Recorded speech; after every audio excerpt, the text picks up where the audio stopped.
Now we're talking about hot principle number 4, our response to failure matters.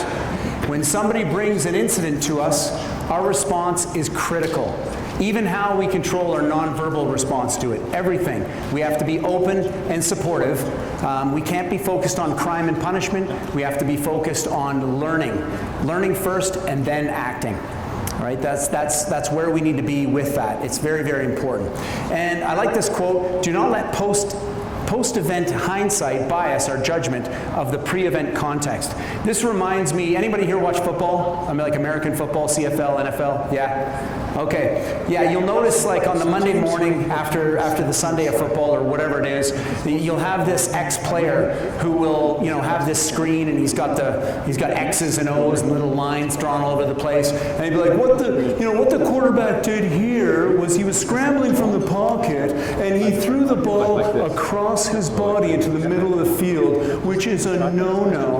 Well, it's easy for you to say when you're sitting on your couch, right? When you've got a 280-pound man who runs the 40 in 4.4 bearing down on you and wants to pick you up and use your helmet as a lawn dart, and no receivers coming back to the ball, you're going to do what makes sense to you at the time. Okay, so we don't want to let post-event hindsight bias our judgment of pre-event context. And in fact, on an investigation, we should almost be going a week or possibly 2 weeks before the incident happened, and then find out what preceded it. What was the context leading into it? Right? Very important. Okay, because what's at stake if we react to failure in a negative way? What's at stake? There's a parental expert that I've followed in the last few years, a Canadian guy of Hungarian origin, a guy named Gabor Mate. And he's not just a parenting expert, he's an expert at all things. He's just got a really big brain and he's a really cool dude.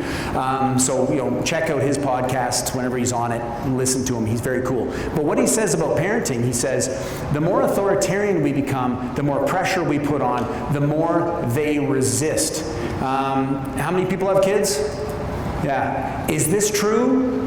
Yeah, absolutely this is true. And it's the same with our workforce. If we put on too much pressure, if we react in a negative way, if we go, oh my goodness, you've got to be kidding me, again, right? Are they going to be willing to share this with us, the next time that it happens? No, right? It becomes an us versus them. My dad was an authoritarian. He's this crazy dude from Glasgow, Scotland. And we knew that my sister and I would conspire in all kinds of creative ways just to keep information from him. A broken lamp, all of a sudden we're together, we're in on this. It's us versus them. Good dad, I'm not saying he was a bad dad, but that was the style. It was authoritarian, it was top down. We can't be that way. Because if we are that way, what's going to happen is people are going to raise their defensive walls and they're going to start blaming other things and we're going to lose the information, right? And the information is key. That's what we have to be obsessed with, gathering as much information as we can. There's a great quote, and I'll actually say it twice today. I'll say it this afternoon too, from Darman. It's, trust takes years to build, seconds to break, and forever to repair. Okay, so our reaction to failure matters, and it matters big time. Hot principle number 5, blame fixes nothing. We've known about this one for a while, right? I said at the beginning, I'm going to introduce these different principles, and probably you're going to think, yeah, I've seen this one before. The problem with the blame monster is that it keeps popping up. And the reason why it keeps popping up is because it's our human condition to want to simplify, to want to draw everything, whether it's in the complicated frame, the complex frame, or the chaotic frame. It is our human condition to want to drag it over into the simple frame. Simplify, simplify, simplify. And blaming, having a scapegoat, is the easiest way to do that. You see that in politics right now. It's constant, it's daily. We just can't get enough of blame. And we've done a good job, I'm sure a lot of people in this room have done a good job espousing, this virtue that blame is waste. But it's a little monster and it pops up. That's why it's still in here. We have to keep whack-a-mole. It's over there, we got to keep whacking this one down. Because blame silences communications, it cuts off access to information, it impedes learning, and it stifles improvement effort. It fixes nothing, it is complete waste. Hot principle number 6, improvement happens through learning. Now there's something called an HRO. which is a high reliability organizations. These are organizations that have a high level of complexity, a high level of risk, but they have a low level of incidence. And the reason why is because they're obsessed with learning. They not only learn from the big incidents, they learn from the near misses, they learn from the hazard IDs, the observations, everything. They are obsessed with learning and in order to prevent incidents from happening. And that's where we got to drive things, to be obsessed with learning, just to make sure. Because I mean, I work for an organization. We're a big organization. There's lots of stuff going on, all kinds of different disciplines, from transportation and infrastructure, all the way to environmental studies. We're looking at skyscrapers. We're doing all kinds of things. And there are times where I see the same report. That's the same incident that came up. That's the same one again. So we have to be a high reliability organization. Doesn't let that stuff go. Right? They're obsessed with this. And listening. They're obsessed with listening. Like I said before, I used the example of like maybe the principal's office, and the person involved with the incident, they're sitting out in the lobby waiting for the parent and the principal to decide their fate, right? That's not what we can have. We have to have the person involved, and we have to listen to them, actively listen to them in order to learn more about the incident, to prevent it. They're the best ones to learn from. And more on that, the final HOP principle that I have in here is workers are masters at adaptive problem solving. Workers are the heroes of the work site. They're not the ones to be tolerated, they're the ones to be venerated, all right? They are the masters of adaptive problem solving. And if you think about how you got here today, how many people drove their car today? Yeah, most of us drove. Right? And you probably drive every single day. And it's absolutely amazing that 99.9% of the time you're able to get there safely, especially with the Deerfoot. Man, okay? Right? This is awful. There's construction, you have to adapt. There's terrible drivers, you have to adapt. There's a brand new driver, they're going too slow, this person's going too fast, you have to adapt. And you make these adaptations every single day, and it's absolutely remarkable, with mere inches between oncoming traffic and between that person beside you and the Audi that's right up your ass. What's up with the Audis? Seriously. If you have an Audi, back off a little bit. What's the deal? Okay? Seriously, chill out. Every time you just go a little faster and you're like, oh, there's the 4 rings. Yeah, shocker. Anyways, all right, so, and this is, in the office space, this is how we think work looks, right? We've got this flat line, everything is step 1, step 2, step 3, and step 4, right? And it's not like that. It's not like that. These workers, just like you driving, every single day they have to make these adaptations. It's remarkable what these workers do. If you really take a step back, maybe a 50,000-foot view of it, and just kind of look at it and go, wow, how is it that you're able to do this work 99.9% of the time safely and effectively and efficiently, day after day after day, month after month, year after year. It's absolutely remarkable when you think about it, the workarounds that take place, all the little jerry-rigging that they have to do. It's unbelievable. The adaptations, the adjustments, the workarounds, the problem solving, the tweaking, the fine-tuning, and of course the goal trade-offs. And that's the one where we get into a little bit of a drift into danger, when we've got too many goal trade-offs going on. Remember, I talked about the teeter-totter, right? We've got productivity going up, sometimes safety goes down. That's a goal trade-off. Sometimes, you know what, I've been tasked with getting this done by the end of the day. You know what, this guard that the original equipment manufacturer gave to me is getting in the way. We're just going to take that thing off, right? So that's when you start to get into those goal trade-offs that have a serious safety implication to them. So we got to watch out for those. So really, yeah, workers are the masters of adaptive problem solving. And here's another thing. Planners who are in the office are not always smarter than workers. Hands up those of you at any time in your career have ever felt that you're smarter than your boss. Keep your hands up if your boss is sitting beside you right now. Yeah, right? Yeah, but it is true though, isn't it? right? The planner quite often is that person that's in the office, they're calling the shots. They might have some long alphabet soup after their name, but it doesn't necessarily mean that they're smarter than the person that's doing the work at the sharp end. They're at the blunt end. For me, as a safety person, I don't want to consult with this subject matter expert who 20 years ago used to be at the sharp end. I want to consult with the person who's at the sharp end right now, day after day after day, dealing with all of these different adjustments and workarounds and all that kind of stuff, right? Okay, I'm gonna share a story with you. Anybody remember the Space Shuttle Challenger disaster? Yeah, pretty heavy stuff. I'll never forget this because I was in grade 6 at the time. I was 11 years old, and my grade 6 teacher, Mr. Crawford, a wonderful teacher, he was obsessed with the NASA space program. And for the 2 weeks leading up to this launch, every single day we were studying the different aspects of the rocket boosters and the different astronauts that were involved. We even knew them by name. We knew their backgrounds. We knew everything. So the day came for the launch, and Mr. Crawford went out and he wheeled in that massive TV, right? The one that used to take 3 football players to lift, and it was, huge. The cathode ray tube in the middle of it, they were massive. So he wheels this thing in, he plugs it in, he gets it ready, he gets everybody in place, and the excitement is palpable. We've waited 2 weeks for this thing. This is historic. It's going to be amazing. And he does the countdown. We all do the countdown with him. 10, 9, 8, 7, 6, 5, 4, 3, 2, 1, rockets, launch, and off it goes. And what happened next, the rocket launches, and shortly into the launch, there's this very unusual explosion. And it wasn't the typical kind of explosion with all the black smoke. It was this weird white smoke that was billowing off of the shuttle. And Mr. Crawford, he knew right away. We're 11 years old. We're like, oh, that's a little bit unusual. Maybe it's part of it because it's white smoke. Like I don't know. Mr. Crawford, hop, skip, and a jump, grabs the cord, pulls it out of the wall, and says, "Okay, everybody, turn to page 72 in your book, and we're going to go on with the English lesson.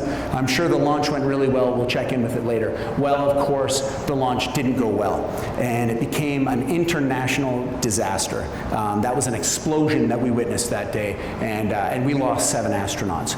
Now, this situation has a lot of HOP learnings that are embedded within it. So I want to go through it with you from looking at it through a HOP lens. Now, HOP principle number 2, context. All human actions are influenced by the context in which they occur. So the context is very, very important in this case. International pressure. So at the time, this is 1986, so what was going on at the time was called the Cold War, for anyone who remembers. And the Cold War pitted 2 superpowers together, so the hammer and sickle representing the Soviet Union, and then of course the stars and stripes representing the United States of America. And these 2 superpowers, although they weren't engaged in an actual kind of like a war, like a theater of war type conflict, they were very close on many occasions, very close to pressing the button. It was kind of mutually agreed destruction. So really how this kind of war, this kind of velvet war, if you will, how it played out was in competition. These 2 superpowers competed on everything. They competed on mathematics, science, technology, athletics. They even competed at chess. Everything was crazy, but by far the crown jewel of their competition, of their rivalry, was the space race. And by 1986, America was kind of starting to pull away from the Russians. So America had a lot of pressure, a lot of international pressure on them to maintain that lead that they had gained. Of course, the Russians wanted them to fall flat on their faces.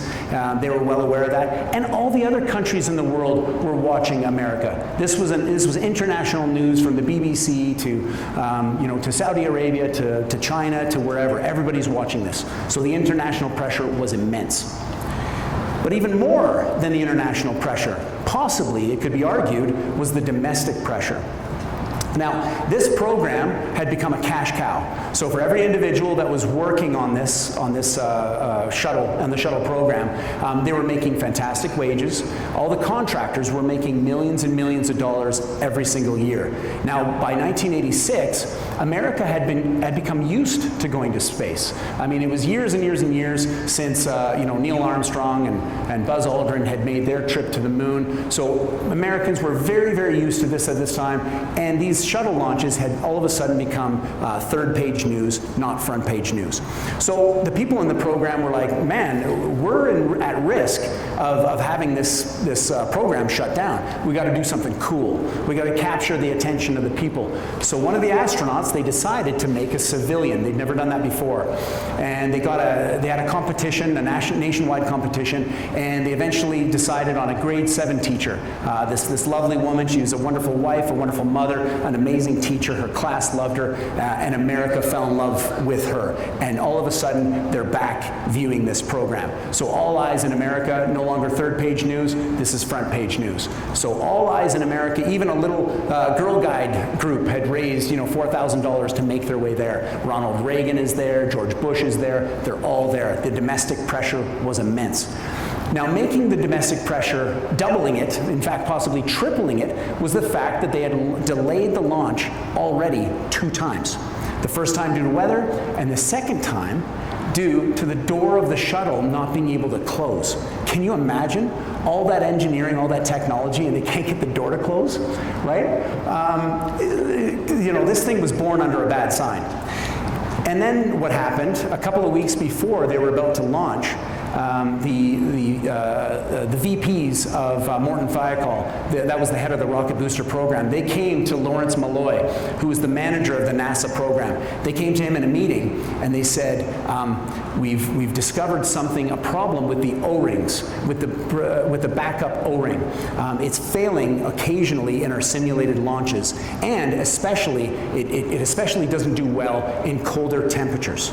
And so, I think we might have to delay the launch. And Lawrence Malloy, remember principle, the principle where we react to failure in a positive way. Lawrence Malloy didn't do that. He flies off the handle. He says, good God, when do you want me to launch? Next April?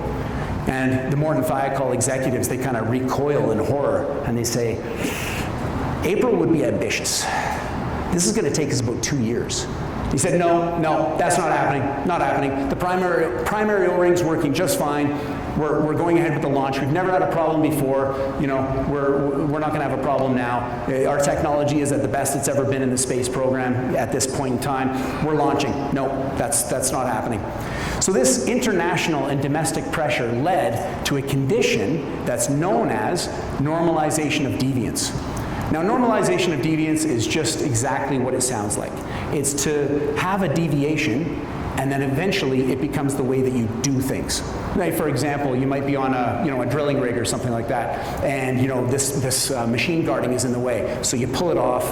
We've got scheduling pressures today, so we're going to take this guard off. We're just going to put it here, and we're just going to operate without it for today, just for today.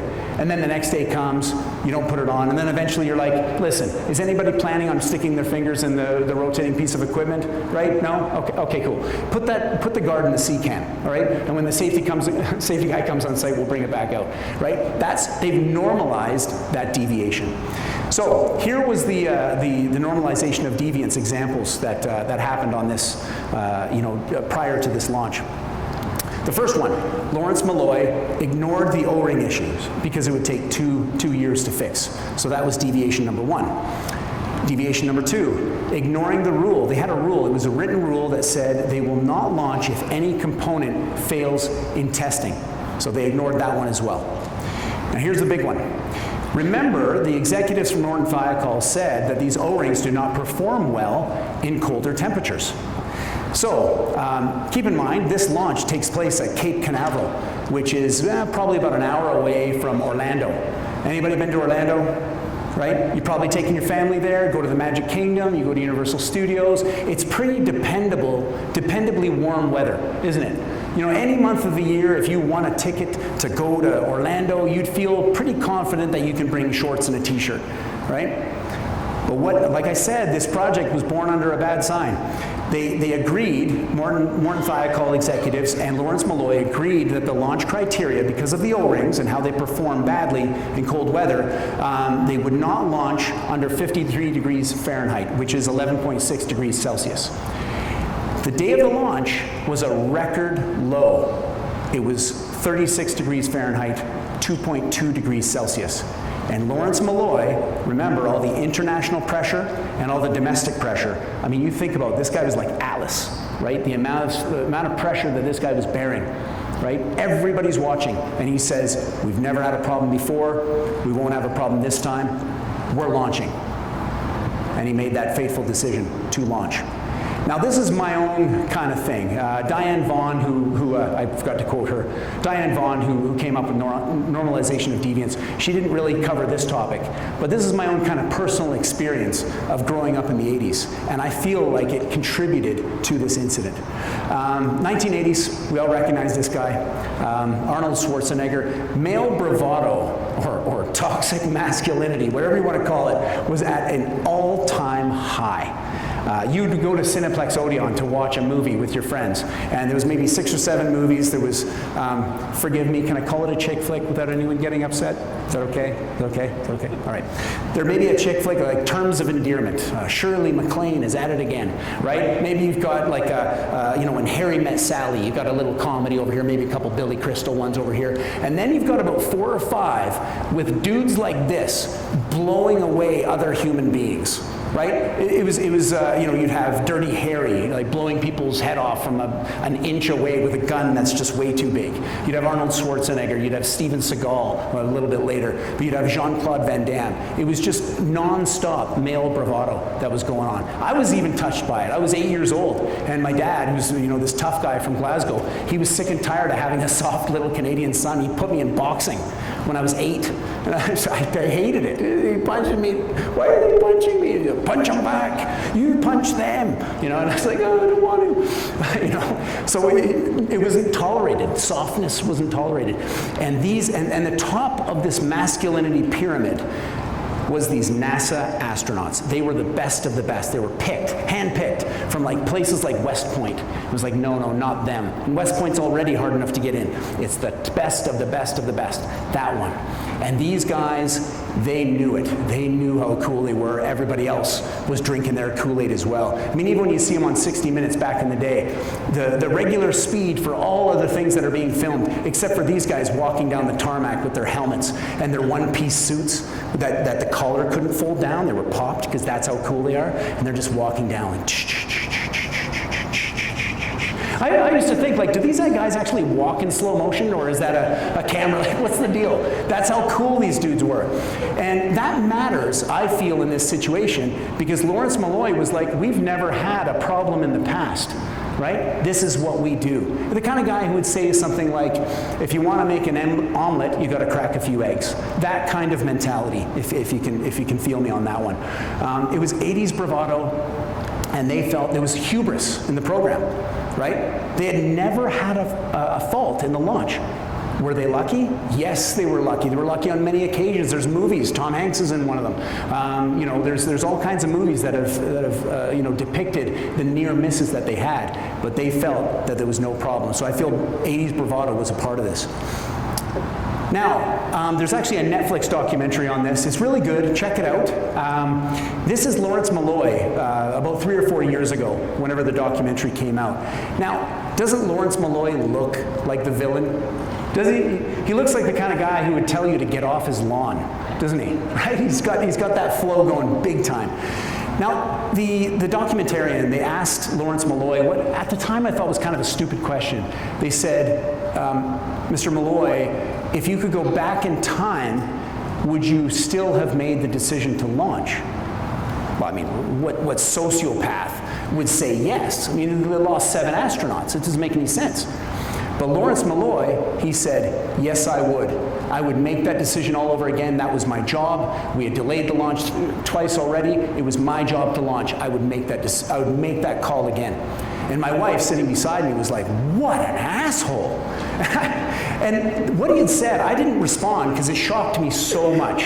It burrowed inside my brain, and it stayed with me for a few days. Until I really thought about it. I said, what would make him say that? It's just so unbelievable. I don't think there's anybody in this room that would say that. And when I watched the documentary, you realize that he was the scapegoat, right? It's a lot easier to push something like this. This causes all of us so much pain all over the world, this incident, right? And we need someone to blame. Someone's got to take this. And Lawrence Malloy, he was the guy. He was warned about it, he didn't do anything about it, and he decided to launch. Lawrence was the guy. And I mean, everybody took turns in the investigation punching this guy in the gut. Even politicians, they were lined up out the door. They'd be like, my turn, I get to punch him in the gut now? Hey, get my good side. Bam, right? And it was all put on him. And I feel, and I don't know, I'd have to ask Lawrence Malloy to confirm this, but I get the sense that Lawrence Malloy's defensive walls over his lifetime have been raised so high that he's actually taken an oppositional stance to those that might criticize him. And he felt defensive again when this person was asking him the question. And that's what I feel. So, did NASA learn anything from Lawrence Malloy? This is the key guy. This is not only the key guy that you might consider, as a scapegoat. This is the key guy that we can learn from to prevent an incident of this type happening again. Without a doubt, he's the guy. He's the one who made the decision. Why did you make the decision? Did NASA learn what they needed to learn from Lawrence Malloy? I believe the question is no. The reason why is because in 2003, the Space Shuttle Columbia, they had another somewhat similar incident. What happened in this? They had, during simulation testing, some of the foam, some of the insulating foam that was over the external fuel tanks would break off in little chunks. And I believe they had a cutesy name for it, something like space debris. And so they said, it's not a big deal. Don't worry about it, it's not a big deal. Well, shortly into their launch, when they hit top velocity, a chunk of this broke off, and it went right through the left wing. And so upon re-entry, the structure of the vessel was compromised, and it burned up, and they lost another 7 astronauts. So there's a couple of things that we learned here. Response to failure. Lawrence Malloy doesn't get away scot-free, of course. His response to Morton Thiokol executives, that made them kind of cower and not push the issue, right? So response to failure matters. Blame. Blame is waste. Blame was waste in this case. We had Lawrence Malloy, we had him in the investigation with some of the top investigators that probably exist in the English-speaking world. We missed an opportunity to learn as much as we could from Lawrence Malloy. Learning and improving, that's what it should be focused on, is learning and improving. Because you're in space, man, you can't take a time out. There's no time out. It is safety critical. Every component is safety critical, okay? And which leads me to something called action research. So this is kind of adapted from the research field over to the safety field. Now, action research is research with people, not to people, not on people. So, or in safety terminology, safety with people rather than to people. Who is the best person to learn from in an incident? The person who is directly involved, the person who is beside them. They are the heroes of the worksite. They are the ones that can tell us the most about the incident. What were you thinking at the time when it happened? What led up to it? What was the context? What was the scheduling pressure? What were the budgeting pressures? They are the ones that we can learn from. So, kind of the big takeaway from this session, for me anyways, you decide which of those HOP principles matter to you the most, but for me, at the hub, and with all the spokes being the different principles coming off of it, the hub is workers are the heroes of the work site. Everything comes off, for me, in my practice, everything comes off of that. So when I see them do something in the workplace that I don't like, or I'm like, oh man, another incident, how did this happen? Before I go and I talk to them, I go, don't forget, they did what made sense to them at the time. Okay, thank you very much.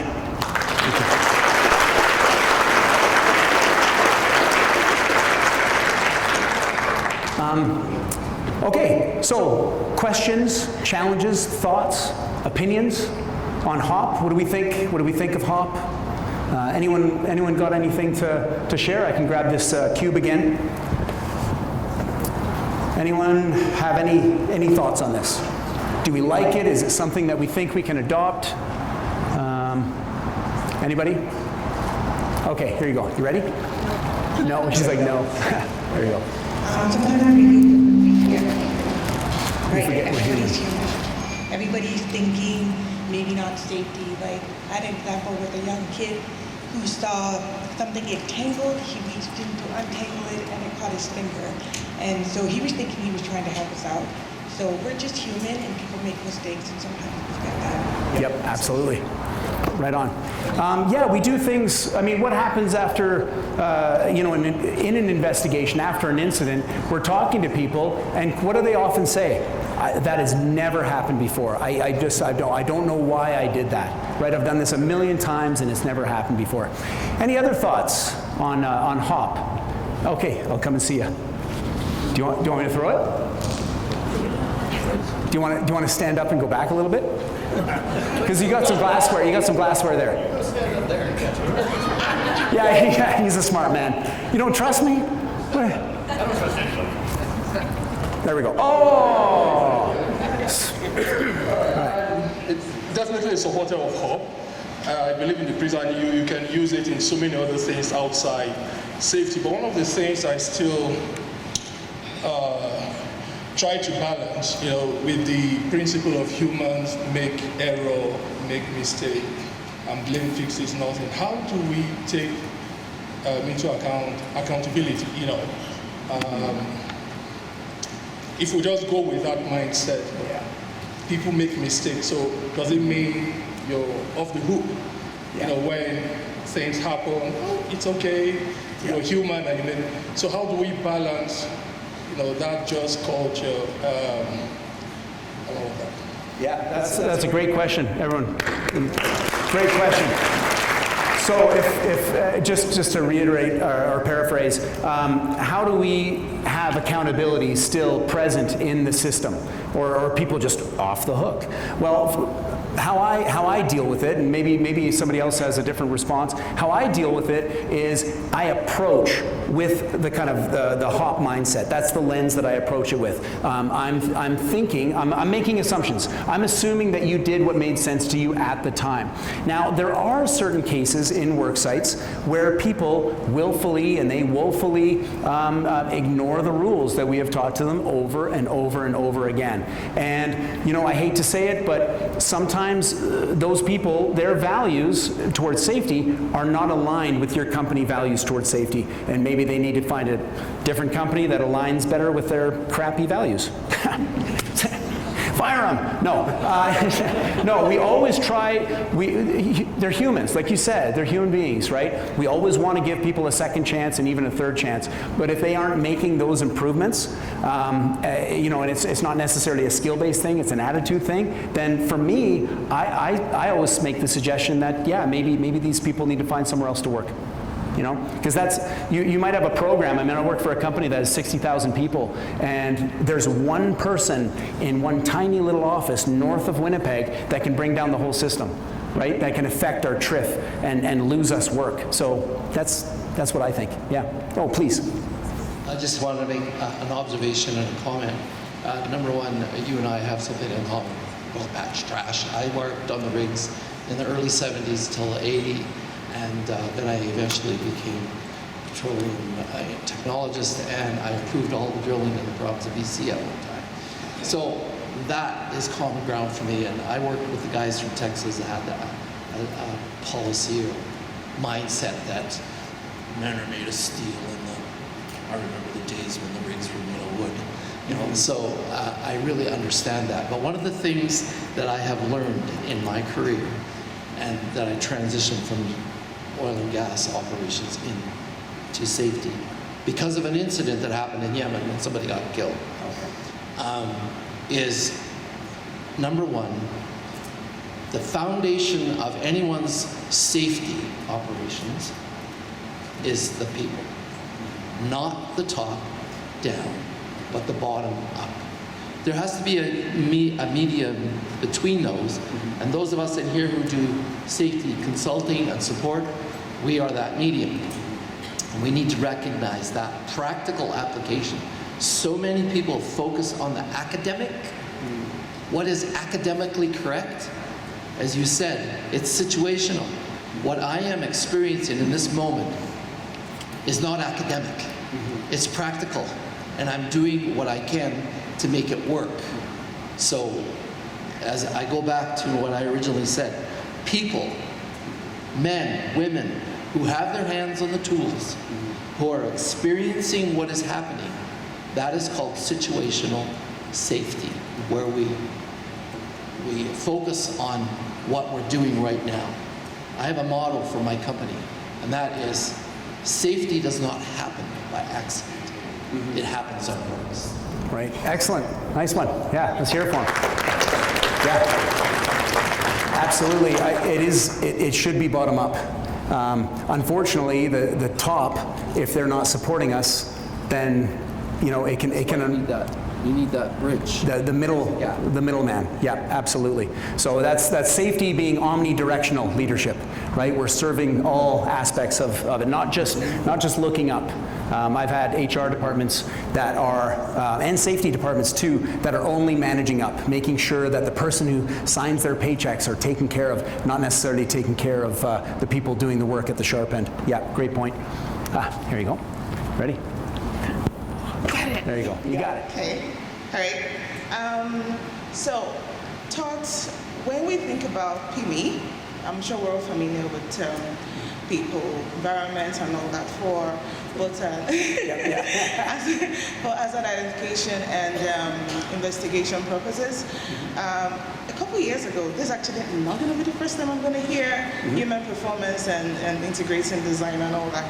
The key takeaway from that lecture, and this as well, is how we don't start first with people. We look at processes, which is something my organization is already taking cognizance of as well. We look at processes before we then look at people. Like you said, how did we set this trap? So maybe PME needs to have an overhaul. Like not put people first, but put processes, or also include processes in taking a holistic look at that. Or, what causes this? How can we make it better? That's what we ask, right? How can we make it better? Not just on the people part, but on the process part as well. Yeah, great point. Okay, what time are we at actually? Oh, perfect. That's absolutely perfect. Yeah, no, that's a great point. Actually, yeah, let's hear it for you. That was a great point. And how I might kind of respond to that, and you've probably already thought of this as well. I find it whenever I'm able to integrate people into the process development, that's when you've got the buy-in, and that's when you have a more accurate kind of process. Is that kind of toward what you're talking about a little bit? Yeah. Sorry. Yeah, let's carry this on. There you go. Yes, I've been people in the process, not just for hazard ID, things like what we're doing recently, ERPs and all that. But first of all, take a look at that worker. I don't want to go too much into economics now, but that worker, how is their work environment helping them to work safely? Not how is the worker not working safely? Yes. Yep, right? Absolutely. So that's just that's hop 101 right there. Yeah, lovely. Thank you very much. Right on. That's all the time that we have. We've run into lunch. So for everybody who participated very well, give yourselves a hand. Yeah. It was a great.